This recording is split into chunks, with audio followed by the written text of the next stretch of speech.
So the next phase that you need to accomplish is in the requirements phase, and it'll be steps 2 and 3. So this is the document that you see online at Angel talking about these next two things. Just to keep you on your toes, I switched the order of prototype and the document when I talked about it here versus there. Realize again, it really doesn't matter. Almost every system development lifecycle is going to have prototypes as part of it. Whether you're actually producing the prototype before the document or the document before the prototype doesn't matter, because those two things are intimately related. The prototype is really based upon the information that you get in the document and vice versa. So, you've done the problem definition, as this says. Oh, requirements phase has a problem focus. So we're really analyzing the problem. All right. Prototype. Prototype serves as a visual communication tool for the client and developer. Some type of prototype, and again, in here, I just can't list all the different possibilities. So if you have a concern or a question about what is appropriate as a prototype, then you ask Dr. Hoppy, and he'll let you know. If you have questions on the actual content here, then you ask me, and I'll let you know. Produce something visual here. We've talked about what a prototype means. That's good enough. Let's take a look at the content of the requirements document. I have here an outline, but some of these will be more, some of these points will be more useful and helpful to some projects versus others. Certainly with any document, you want to have a date on it. You want to have your name on there. What you should include in every document that you produce here is an abstract of your problem. So you see abstract of the problem there, brief summary statement, and you got that from a prior document. Let me magnify this a little bit. Let's see if I can. Bless you. Hello. Oh, doesn't like that. How about now? Still, oh, that's good. That's good. Okay, well, maybe you can read most of that. We'll see. Under the requirements document, then, you're going to, first of all, identify what's needed in order to solve this problem. Be as general as you can. Some of the constraints, as we already mentioned, will be there. But you start off by talking about, so what's needed in order to solve the problem. Secondly, focus on user interface. Now, we know that an actual product would have something we'd identify as a user interface, but every product that you produce has some kind of user interface.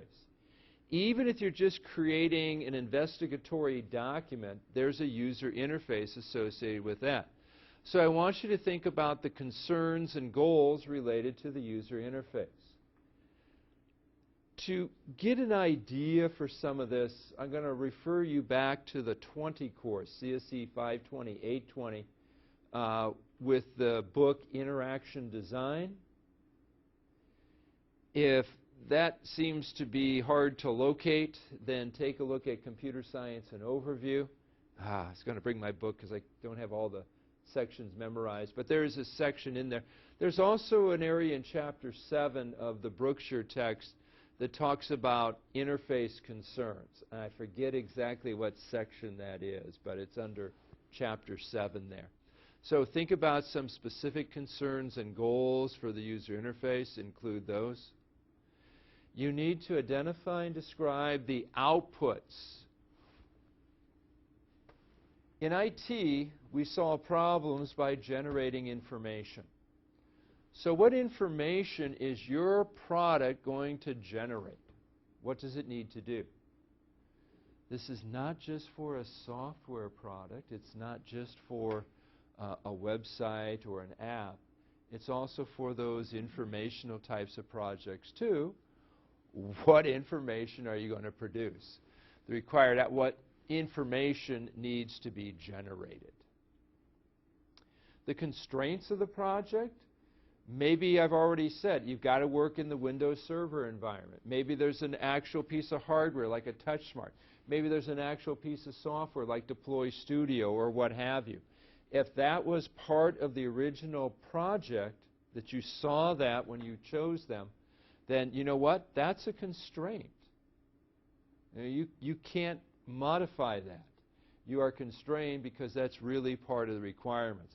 It has to work in the Windows environment. Now, if I didn't say that, then again, you don't want to limit yourself here to that, but there will probably be some constraints already. Oh, I'm sorry, you know what? I was doing the constraints of the product. The constraints of the project.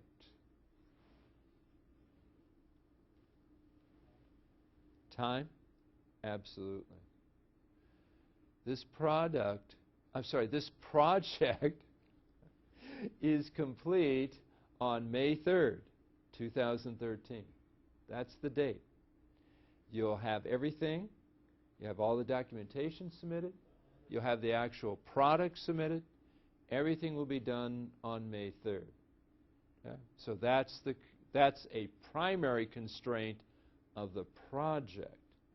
If there's other ones specific to you, include them. Process timeline. Initially, you want to think about, again, and I know not everybody had the project management course, but in the project management course you did things like PERT scheduling and critical path scheduling, etc. So this one here, create a process timeline, what I want you to do is to make an initial stab at saying, okay, it should take me X weeks to do requirements and Y weeks to do specifications and Z weeks to do design, and then you're set. Now, will this be the ultimate timeline that you follow? No, probably not. But it's like everything else, and this is a long time ago, but in CSC 501, I talked to you about this importance of planning. And President Eisenhower said, plans are useless, but planning is indispensable. So you've got to start thinking about this. Even though that's going to change, you need to think about, okay, I'll spend 2 weeks in requirements, and 2 weeks in specifications, and 3 weeks in design, and 4 weeks in implementation, and suddenly, we're at the end. Yeah. Well, the other thing that's going to help you, if you initially say, well, I'm going to spend 6 weeks in requirements and then another 7 weeks in specifications, you're going to discover that you have no time to actually do the product. That's not good. Right? You need to be able to complete everything by May 3rd. If you develop this initial timeline and you suddenly start design on May 1st, no, that's not, you know that's not going to work. Right? All right. Can you change that? Absolutely. Now, if you did have a meeting with your client, and for many of you that's me, if you did have a meeting with the client specifically with questions about the requirements, and again, I'll encourage you, that's fine. I'm happy to do that. Then include a transcript of those questions and answers. And by transcript, I mean you list what your question was, and then you list my answer, or whatever answer it is there. This can be just the raw email exchange, and that would be okay. That's there more for validation to ensure that the rest of the stuff is being done correctly. In other words, you're doing the right thing. List trade-offs and alternative requirements. At this stage, you can probably envision lots of different requirements. Oftentimes, users want lots of different things for this product to do. What you should do is break those up into a core. These are the needs that are vital. If it didn't satisfy any one of these needs, our product would really be a failure. And then identify those needs that are sort of outside of that core. All right, yes, the user would like this, but if our product didn't meet this need, it's not a catastrophic failure. You need to have some way to keep the scope of the project manageable. And talking about trade-offs and alternatives or requirements there is one way. This next one here is related to that. Rank requirements in order of importance. What if we couldn't do everything that the user said is needed to solve the problem? If we rank these things, we can negotiate that with the client after a while. If the client says, look, absolutely, this is my number one requirement, well, then we need to do that. If you give the user requirements 5, 6, 7, and 8, but not 1, 2, 3, 4, we're not doing a good job here. So the requirements that you uncover, rank them in order. This is most important. This would be next, etc. Now, how can you do that on your own? It'd be hard. Maybe for some projects and specific products, but I think this is something that, again, you're going to have to do in consultation with the client. By the way, don't just send the client saying, tell me what your 10 requirements are and rank them in order. Your client's not going to do it. You're going to come up with some, and once you have some, you can say, from what I understand, it seems to me that these 3 are kind of core and vital, and maybe these 2 are off. Important to be sure, but not as important. Would you agree? And then the client can respond. Identify research areas to investigate in order to solve the problem. I think that for almost every project out there, there are some things that you don't know the answer to. But you need to know the answer to before you can actually solve the problem. Or maybe you need to know the answer to before you can even understand the problem. As a matter of fact, I've talked to many of you, and some of you just during the break over, well, what is this supposed to do and how's it? Yeah, exactly. You know what? We're not experts in everything. We're going to have to investigate some things. Maybe you need to investigate a specific piece of hardware. Some of you, I said, look, this webcam, look, this actual machine, or whatever it is. For others of you, it's this actual software or whatever. You may not be familiar with that. I understand that. That's part of the project also. So you're just going to identify those areas, and then I'm going to know part of the time you're spending in this project is figuring out what is, what did I just talk about? What are roaming profiles? Maybe you don't know. You're going to have to investigate that. That's part of the project. Develop an abstract idea, the required solution. That's nothing that you'll actually write down. That's just more for you as a way to say, all right, everything relates back to this. And the final thing I have on my list here, in the requirements document, you should list what you believe would be the most difficult part or the most difficult parts of the ultimate project. You already know some things will be straightforward. I don't want to say easy because they might be a little time-consuming, but they're things that you understand and things that will be fairly straightforward. Other things, and I know that on every project there's some aspect of that project that concerns you and worries you right now. What about this? I don't know anything about that. Or maybe I know about it and I just don't know how to do it. Yeah, right. Well, you know what? I want you to identify those areas. What do you think right now will be the most difficult aspects of this project? So those are all things to include in your document. I just want to point out this paragraph here right under all those requirements of the requirements document. Requirements document is used to develop a sense of user empathy in the developer. In other words, I want you to consider the user, the client and the user as you're developing this. That's why you have to talk to them. That's why you have to get feedback from them, etc.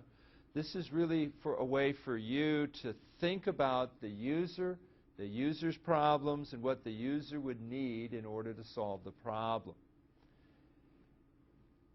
That's hard because we don't have that problem. I mean, before you signed up for CSC 565, you didn't have this problem that you have now, right? It's hard to have the same sense of urgency, the same sense of concern as the user does, but use the requirements in that whole process to help, if you will, the colloquial phrase, put yourself in the user's shoes. Why is this a problem for the user?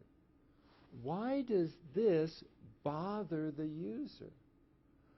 Why do they think they need this type of stuff? Good. When you create this document, and I know you can't see it because I have it zoomed in here.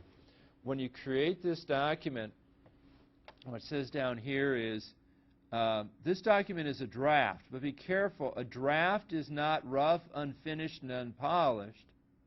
A draft is a professional presentation of your understanding at this point in time. So don't misunderstand what I mean by a draft. Sometimes people say, well, okay, I don't have to have everything as in the final thing, and it doesn't have to have good grammar. It does.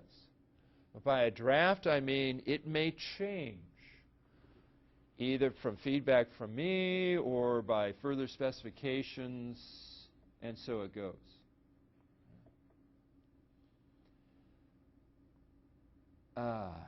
That's wrong, isn't it? Today is day 4. Okay, well, that's why I look at these things. I shouldn't do them all up front because I lose track of days. I'm assigning homework assignment 5 today. You will submit it next Sunday before the next time we meet next Monday. Okay? So that's requirements phase. Now remember, there are 2 parts to this. There's a prototype, which will be visual, and there's the actual document. The other thing I'm going to do, I don't think it's there, but I needed to make a change. Let me check. No. The other thing I'm going to do is I'm going to give you an example document. I'm going to pull out a requirements document from a previous IT capstone course. Now, it's not your project, okay? But if you want to know, gee, how did somebody else do it, and what did they include, and what were they thinking, this will just show you. I will put one of those, and I'll do that for each of these, the requirements, specs, design, etc. Okay? All right. So that'll be assignment 5. I will assign it today, and it will be due before next time. This is also number 5. 4? Yeah. I'm also going to give you 4 today, now that we kind of have a good sense of what your project is. What I want you to do, that also says assign last time and due today, and that's not true. Both these are assigned today, due next time. I'm going to ask you to create just a little description that we could then put on our website, because sometimes people like to look and see, what kind of projects are going on in the department, etc. So yes, same thing. It doesn't have to follow the same format as the requirements document or the problem definition document or anything like that. Just put in words what you would want somebody else to read about you and what your project is. As much depth or as little as you like. I mean, it shouldn't be long and involved, but we'll have your name associated with it, and then this is your project. Thank you. Yeah, so this evening what you'll see, and Angel doesn't quite show it yet because I didn't go kick it in the head to do that. Assignment 4 and 5 assign this time and then due before next time we meet next Monday.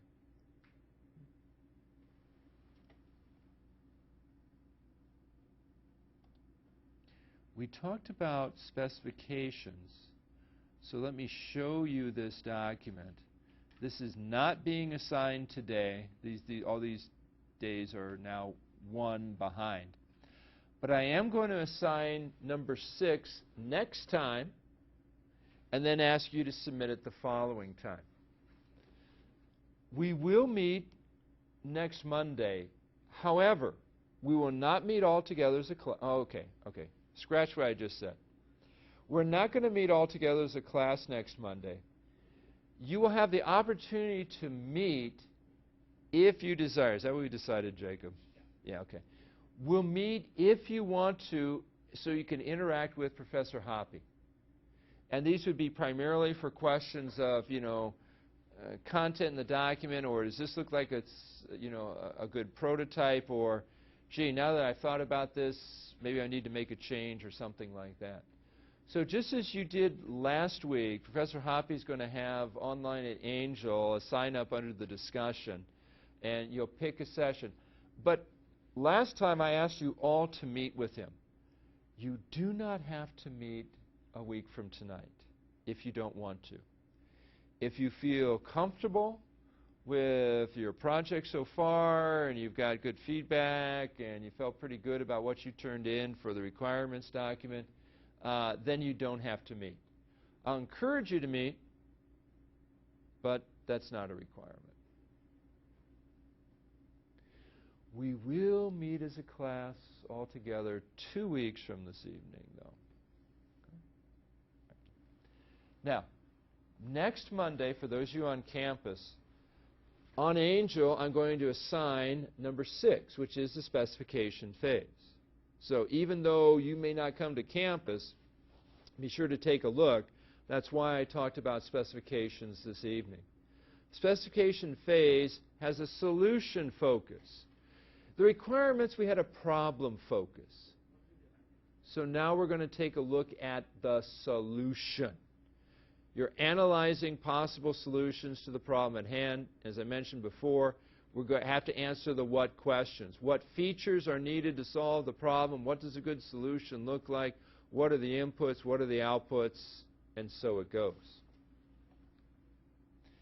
The specifications document, unlike, I don't know if this is helpful or not, unlike requirements where I just had a number of bullet points and I'm going to let you figure out how those go together. And by the way, you don't have to do the requirements document in the order that I gave you. And for some projects, some of those bullet points may not apply. In the specifications here, I've given you an outline for how the document might appear. But again, this is open to interpretation. You don't have to follow this. You may find it easier to do something different depending upon your specific type of project. Okay. All right. Specifications document. So obviously you don't do this in a vacuum. You build this based upon your requirements document to be sure. You have to explicitly describe the functionality of the final product. It's going to identify what the product does and also, as we mentioned, constraints on the product. Maybe it's environment and constraints on the project like a deadline. As with the requirements document, there are 2 different audiences. When we write the requirements document, it's for us and other people on the system development team, but it's also for the user. The user needs to read it and understand it because basically it's a communication tool. We're both looking at this document and ultimately agreeing, yes, that's the problem. Yes, that's what's needed to solve the problem. Same applies in the specifications document. It's a communication tool between us as the IT professional and our team of developers and the user and the client. And just like the requirements document, we develop some user empathy, we pull it from the user, we work with the user, we get all that, we get it written down, detailed in an unambiguous way, such that we both understand what's happening there. Inputs and outputs, are important?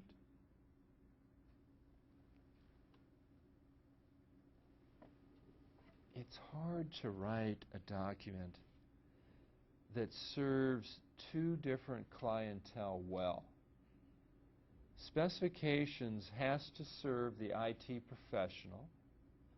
So of course it would use IT terminology, concepts and ideas. But it also has to serve the client and user. And our client and user are not IT professionals. They're just users of the tool in order to solve a problem. So creating these documents is inherently difficult. It's hard work. You got to think about things from both system development and the client user's perspective. The way to do that is to focus on I/O. Specifications is really all about what data is the user going to provide? What input is the user going to provide to the system? And what output is this system going to generate? The output will be information the users will then employ to solve a specific problem. Okay.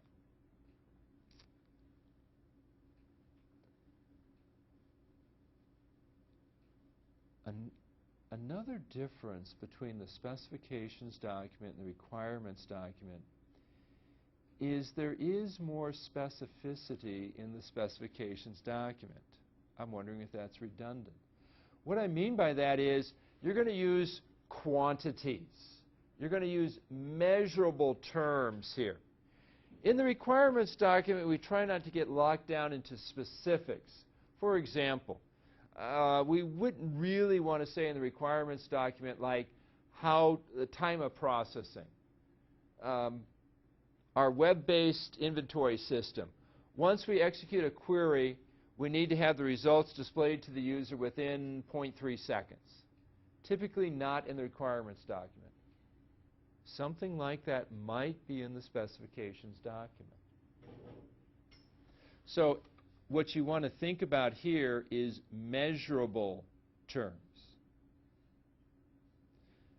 Prototype will also be part of this. Again, don't just reuse the prototype from the requirements phase. Now that we have more information, we have more feedback from the client and user, we can develop a different, better prototype. And it's often better for you as a user to just throw away that initial prototype. Sometimes people say, well, gosh, I spent some time and effort designing that. I hate to just throw it away. Oftentimes it's better to start fresh than it is to try to modify something that exists. You use the prototype as a communication tool. Now that you understand better, start again. And if you want to do something completely different here, instead of a visual model, you have a use case study or vice versa, that's okay too. You may feel free to use this model and these headings if you like. Again, some projects will lend themselves to this, others it'll be a little harder, okay? But everybody, even if you don't call it 0.5, every specification document needs to have this acceptance criteria. You see it here as 0.5. Discuss issues of product verification and validation. In other words, here's where you're going to say, hey, I've done a good project. What did we say way back when? A good project produces an acceptable product. How do I prove that? You're going to list it right here. This product is going to do this.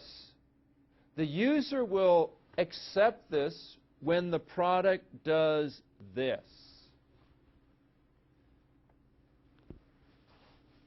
These can't just be generic terms like, oh, the product will be user-friendly.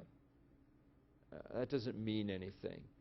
The product will be fast. That's not measurable. The product will be pretty. The product will, we need to use some measurable terms here. Each project will be different. So think about it or ask your client. Maybe your client will help you with some of that. And again, just because you do it one time doesn't mean that'll be the only time you do it.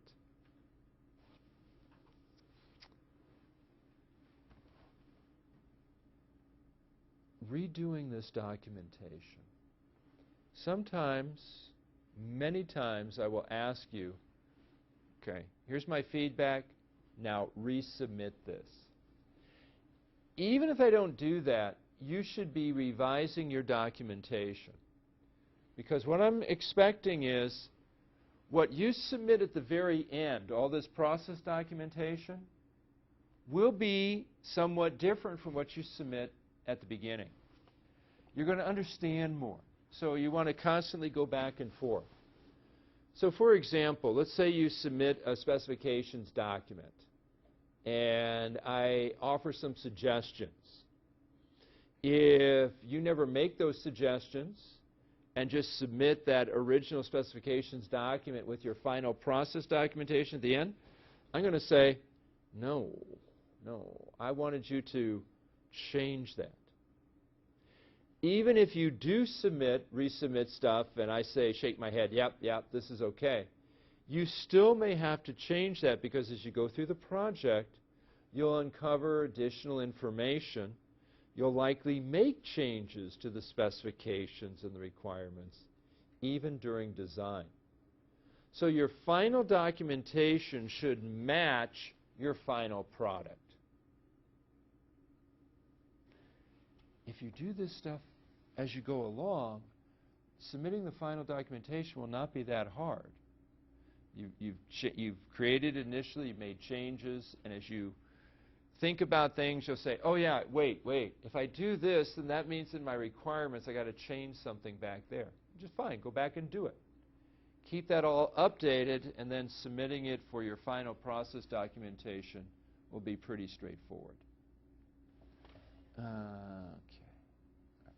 Now, with that stated, do you have any questions about the specifications phase? Probably specifically this document, the specifications document.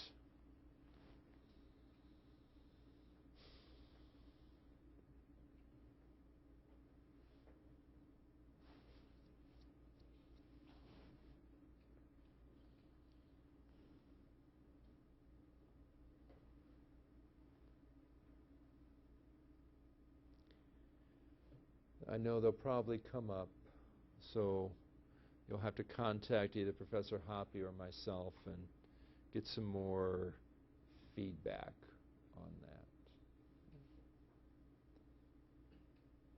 I know I mentioned this before, but let me say it again because it's already happened to a couple people. Don't be dismayed if you send either one of us a question and our response is, I need more information from you. We're trying to model exactly how clients will behave in the real world.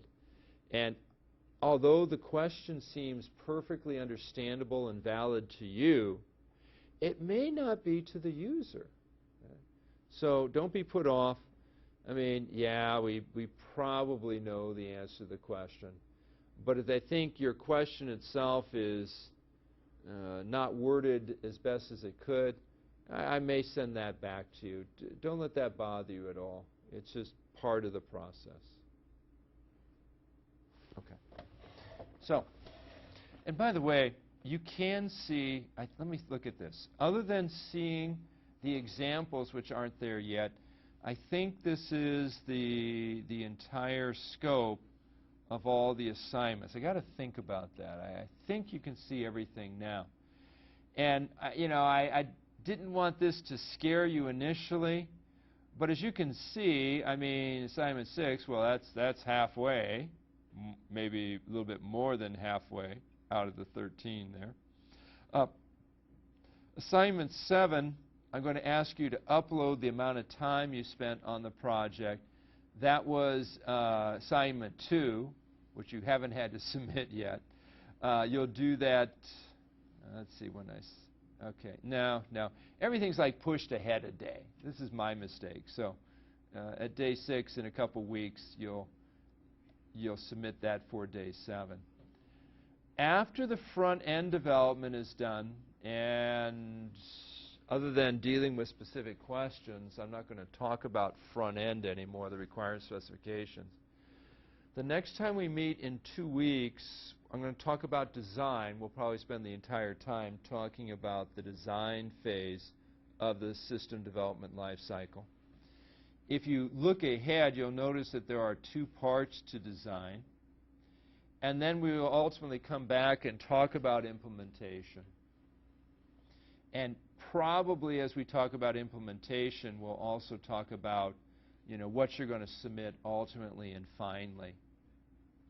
As I told you the first day, after the 8th week of this class, we are not going to meet unless you want to meet with either one of us individually at time.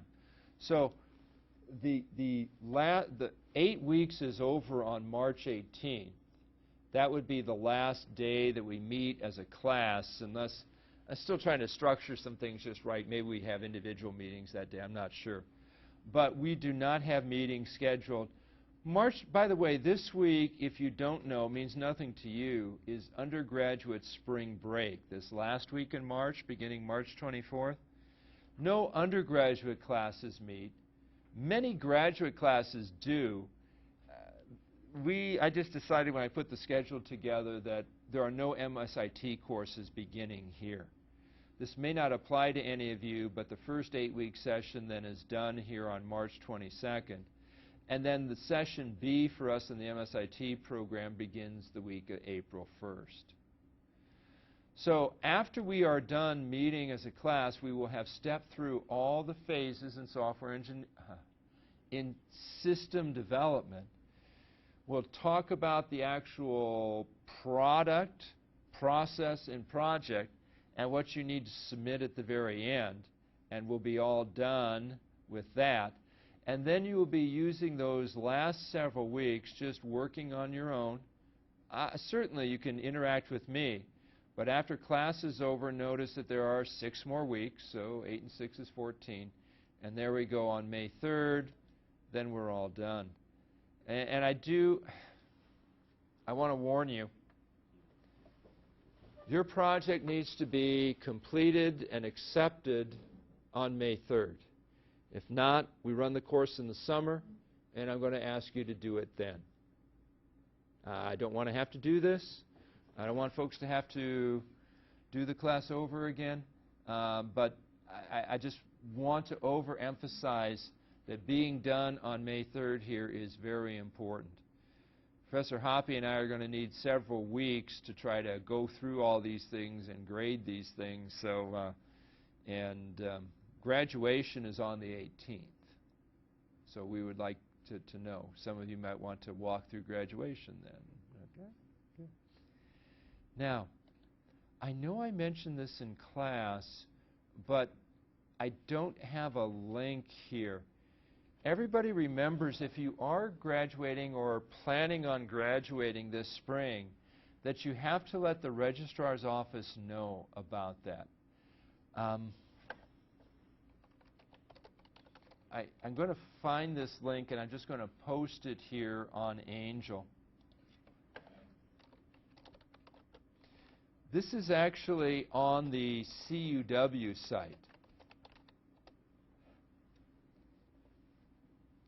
Request to graduate form. Request to graduate forms. Okay? So if I just searched, I almost going to say something. I can never find anything on this site. I wasn't going to say that. So I just searched for request to graduate, and you are not an undergraduate. You are a graduate student.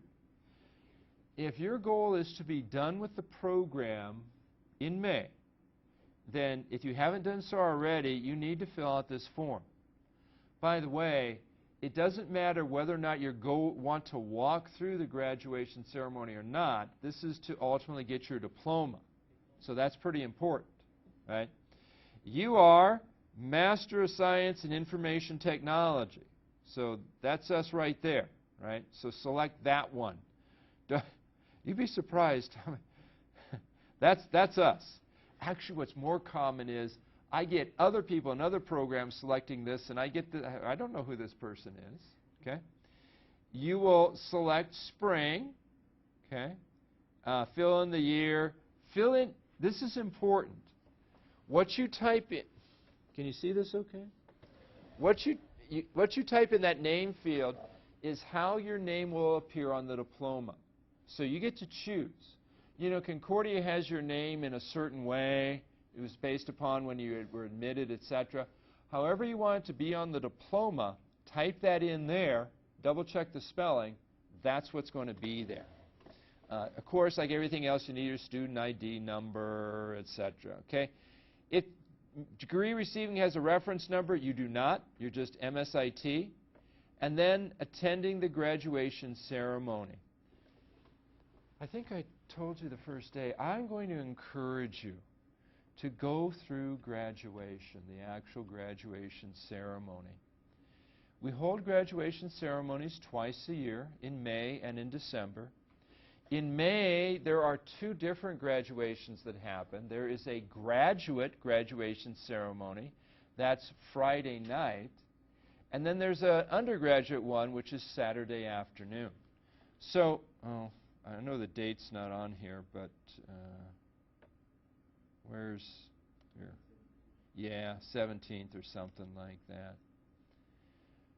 Your graduation ceremony, if you went through it, would be Friday evening, May 17th, beginning somewhere around 6 p.m. So that's what you would go to. Sometimes people, for lots of legitimate reasons, don't necessarily want to go through their graduation, but I would encourage you to do so.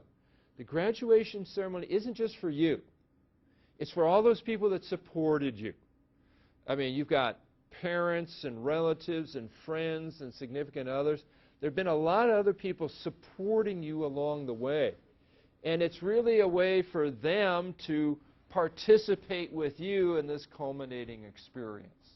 You get the picture, you know, you get to shake the hand with Dr. Ferry, the president of the university. You get a picture, I mean, yeah, I don't know. I don't know if I shared with you, but I did not go through my undergraduate graduation ceremony. And after the fact, I said, you know, I really wish I would have. So my other 3 degrees, I made sure, yep, I went there. And one was kind of a long way and hard to get to, but I said, yeah, that's kind of important. Okay? Whether or not you go has no bearing on either your grade in this class or whether you get a diploma or not. That will all happen. Okay? All right. Back to this form then. I will find this link and I'll post it there. I know a number of you have. Now, let me explain what happens, what this does.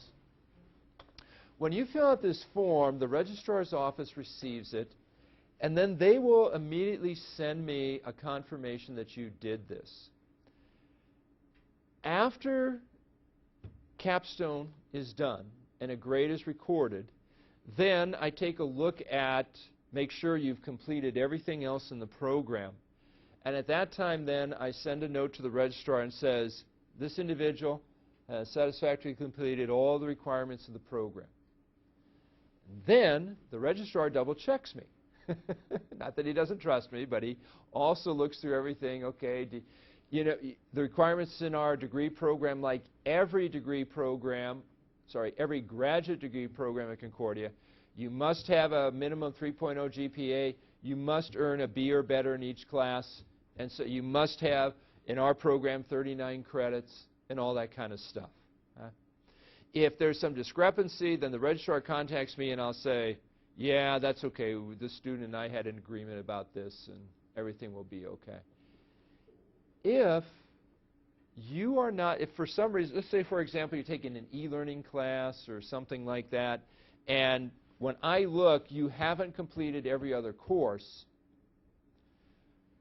There's no automatic process. When you're done, you need to send me a note and say, okay, now, I'm done with everything. Because the registrar doesn't contact me again, and then I double check, yeah, did you complete that e-learning course and everything, and then I send to the registrar. And then the registrar will create your diploma and mail the diploma to you. When you go through graduation, you do not get a diploma. They hand you a cover. It's a really nice cover, but when you open it up, wait, where's the diploma? Okay? They mail the diploma to you. Okay, so again, you want to make sure that you have all this here. And by the way, if you do put in an email, and it doesn't have to be your CUW email, but if you put in an email or a phone, then if something's weird there, they can contact you a little quicker than just sending you a letter. Question? Mm-hmm. The form which you are filling right now is for the graduation, keeping the graduation in mind or the diploma in mind? Both. Like This, I'm sorry, go ahead.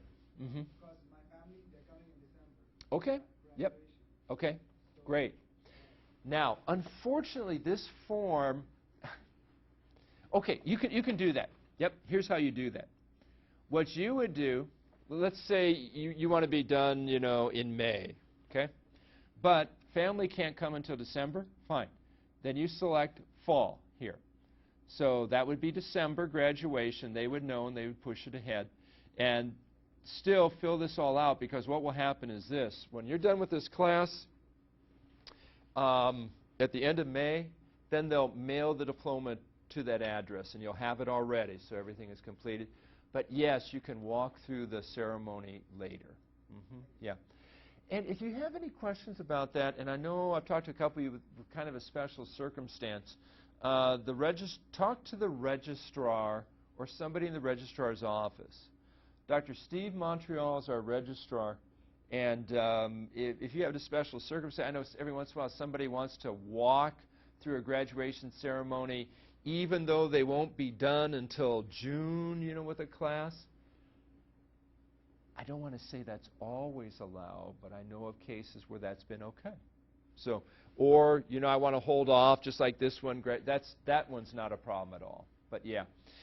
If you fill out this form and then later discover, oh, I can't go to the graduation ceremony, or I want to change from May to December, yeah, that's possible too. Here's what happens. There is a graduation booklet that's produced.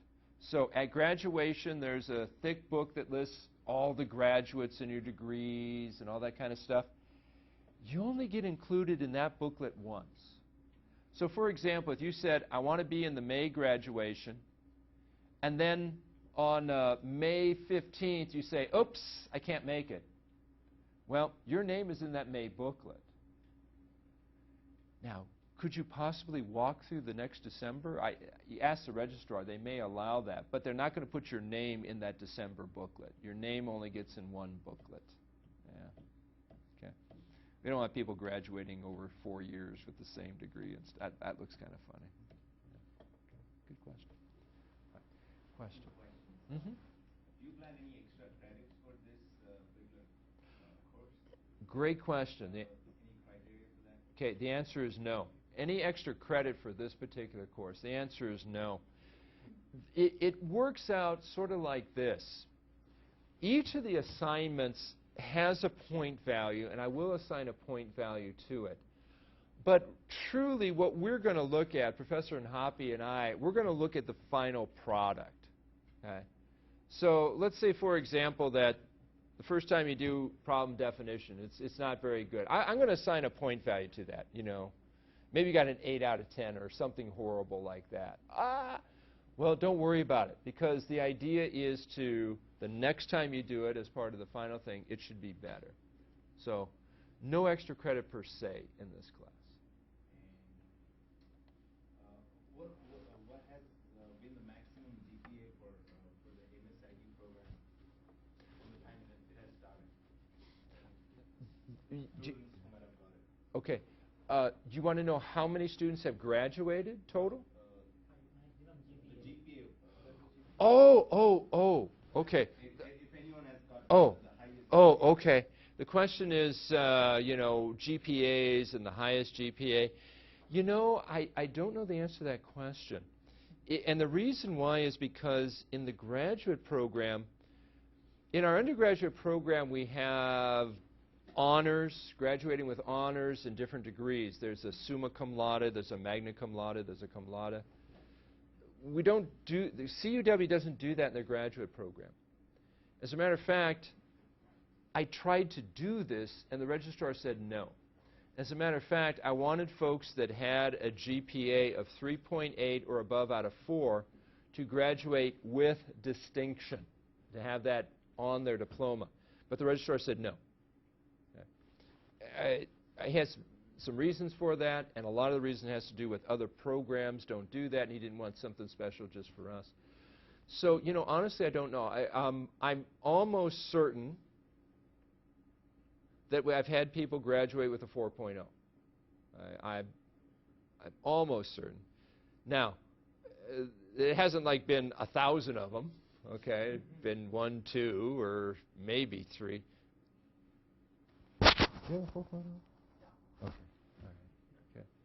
all right, okay. Me neither. So there have been some.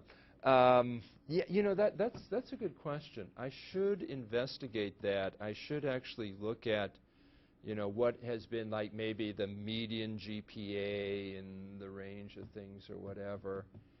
It's sometimes hard for me to gather those statistics. I don't have access to all that stuff all the time. Yeah, good question. I'm sorry I don't know the answer. That it? Okay. Yeah. Regarding the project, Professor, Mm-hmm. If I submit the project before May 3rd, like Mm-hmm. couple of weeks before, and if the Mm-hmm. client the Mm-hmm. youth doesn't like it or Mm-hmm. doesn't accept it, Mm-hmm. will I get a chance to redo the project and resubmit it? Yeah, yeah. I think what's more, the question is, let's say I'm done really early and I submit my project 2.5 weeks early. Yeah, very likely we'll be able to review it then, give you feedback, and if something catastrophic was there, you'd have the opportunity to correct it. More likely, however, is the fact that we're going to discover those things in the intermediate stages. You know, we'll take a look at something in design, and we'll discover then that something was wrong, and so you'll actually have the time before you submit it. The real goal is by the time we get through the design phase, you should have a very good idea of what the product should look like, etc. In a real development situation, the specifications document is a legally binding contract. So if your product matches the specifications document, you've done it. Okay? So you could, in a sense, you can kind of tell, you know. I don't anticipate there being real surprises that late. I guess what I'm saying is I would encourage you to work ahead, work fast, and yeah, if you were done and submit this before May 3rd, I'd be happy. You'd be happy too, right? You'd say, yeah, that's good. And yes, I will give you that. If you do submit the project at least a week early, okay. Hey, I submitted it 4 hours early. No, okay. If you submitted at least a week early, we're going to take a look at it, and if we see a catastrophic issue, then we'll alert you to that, and you can deal with that. Okay. Now, historically in this class, the vast, vast majority of folks who have submitted the project on time have passed the class. Has there been anybody who has submitted the project on time that has not passed the class? I don't think so. So that should give you, I mean, what you really want to focus on is getting the project done. Well, it has to be right, you know. I mean, yeah. Get it, if what you submit on May 3rd matches what you said you're going to do in specifications, and that's going to happen over the next couple weeks, then it's got to be okay. See, the specifications document protects you as a developer as much as it protects me as a user. Because if I pick up this product at the end and say, hey, where's the button to make me do time travel? And you say, what? I said, I wanted a time travel button on there. And you look at the specifications and there's nothing about time travel. Guess what? You can say, sorry, you didn't say way back then that there needed to be time travel here. Okay, so it protects you as much as it protects me. I won't ask you to do time travel. Okay.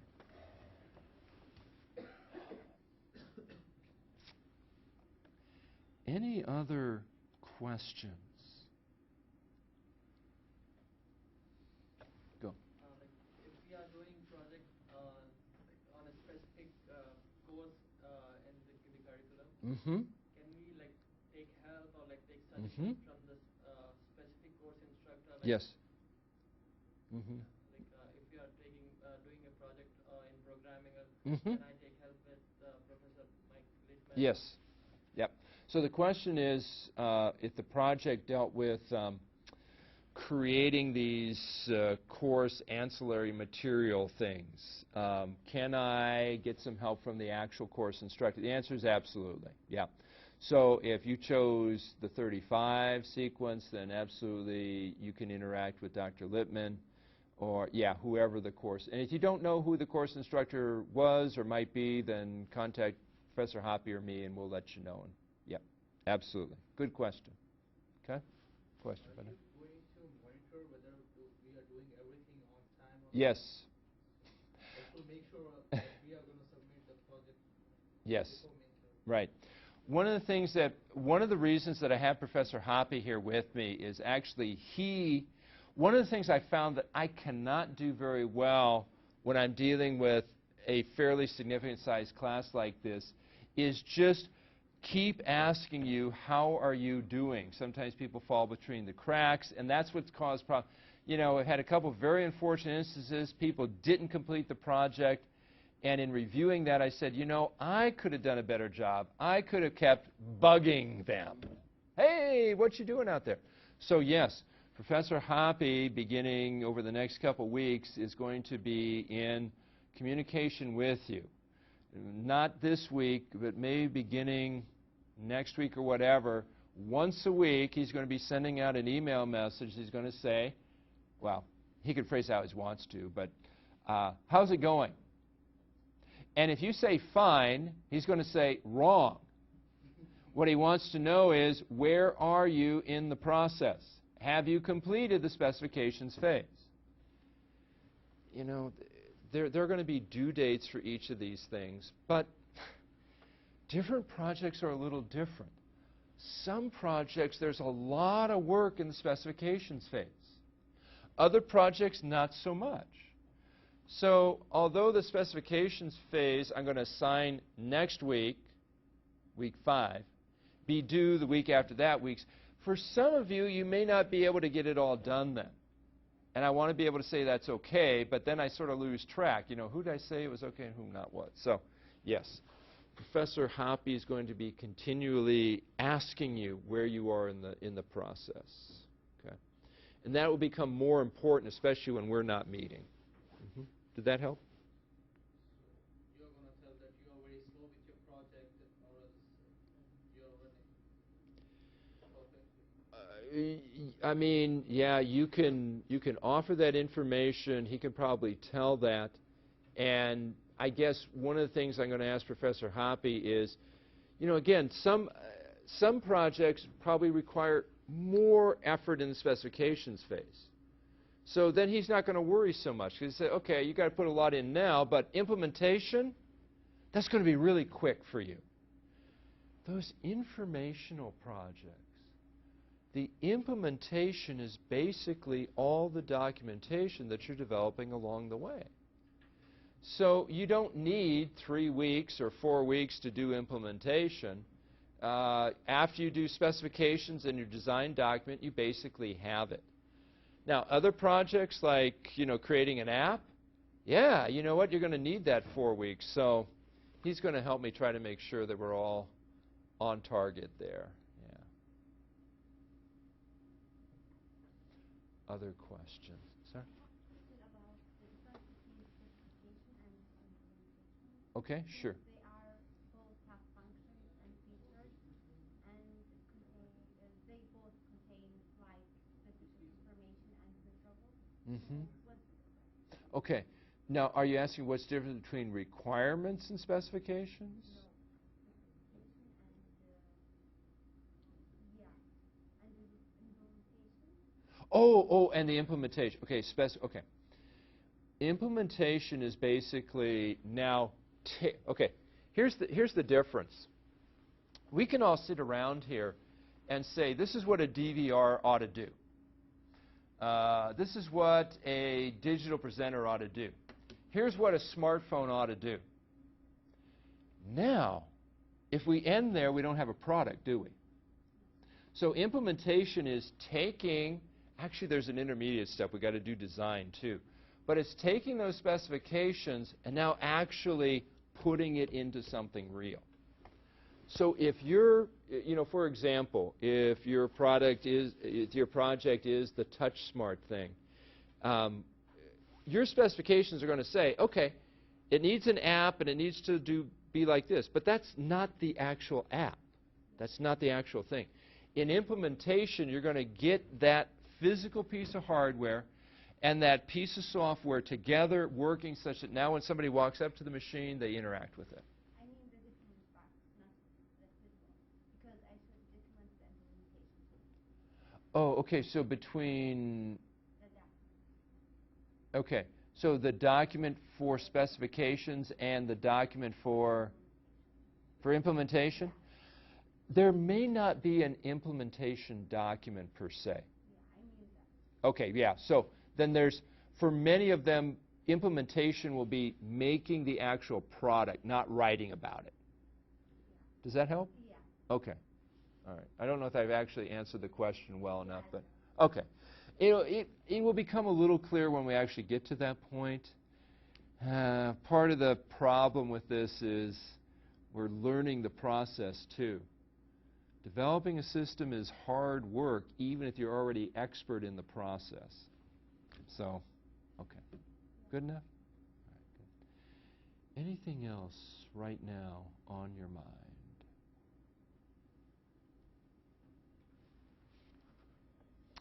I'm going to cut the course cast, and for those of you on campus, I want to say something else. Okay, so for those of you listening at a distance, this is all that you're going to hear from class discussion from me today. There may be some other things online. Be sure to take them out. But before I say everybody, since I'm going to close this segment of it, thanks for your work so far. I want you to realize we've sort of just begun. There's more to do, maybe a lot